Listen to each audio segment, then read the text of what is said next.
যাচ্ছি হলো একটা নারায়ণ পুজোতে, যেটা ঘর সঞ্চার উপলক্ষে দেওয়া হয়েছিল। আর এই ঘর সঞ্চারের ভিডিও তোমাদেরকে আগেও দেখিয়েছি, আমি অ্যাটাচ করে দেবো, তোমরা আবারও দেখে নিতে পারো। আর দেখো আমরা যেতে যেতে দেখা হলো আমাদের ক্যাম্পাসের বাকি মানুষদের সাথে, যারা আগে গিয়ে চলে এসেছে। আমি আর অভিমাত্র ঢুকছি। হয়তো তোমরা কেউ কেউ ঘরটা দেখেই চিনতেও পারো যারা আমার ভিডিও রেগুলার ফলো করো। তো ভিতরে গিয়ে দেখলাম বেশি আর মানুষ নেই, আমরাই হয়তো সবাই লাস্টে এসেছি। অ্যাকচুয়ালি ডিউটি শেষ করে আমরা দুজন এসেছি, প্রায় 9:30 বেজে গেছিল। আর ফার্স্ট টাইম যখন আমি বাড়িটাতে এসেছিলাম, ওই লুকসটা এই লুকসটা পুরোই আলাদা। খুব সুন্দরভাবে ওরা ডেকোরেট করেছে এখন ঘরটাকে। ওরা মানে দুটো ফ্ল্যাট একসাথে নিয়েছে, একটা 1 BHK ছিল, একটা 2 BHK, টোটালি ওরা 3 BHK ফ্ল্যাট পেয়ে গেছে। আর অনেকে অ্যাফোর্ডেবল প্রাইসে ছিল। ফার্স্ট ফ্ল্যাটের বেডরুম গুলো কিছু এরকম টাইপের, এটা বেডরুম নাম্বার 1 এবং এটা বেডরুম নাম্বার 2। এরপরে ছিল এটা একটা হল, যার সাথে কিচেনটা অ্যাটাচ ছিল। কিচেনটা একটু ছোটই ছিল।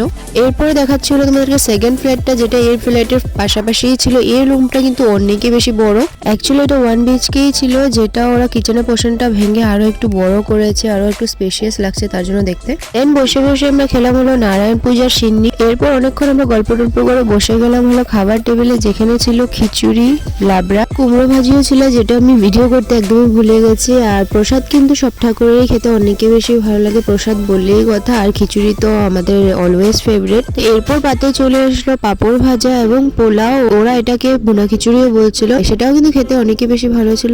এরপর পাতে চলে আসলো চাটনি এবং পায়েস, যেটা খেতে অনেক দুর্দান্ত ছিল। আজকের দেখা হচ্ছে আবার নেক্সট ব্লগে, বাই।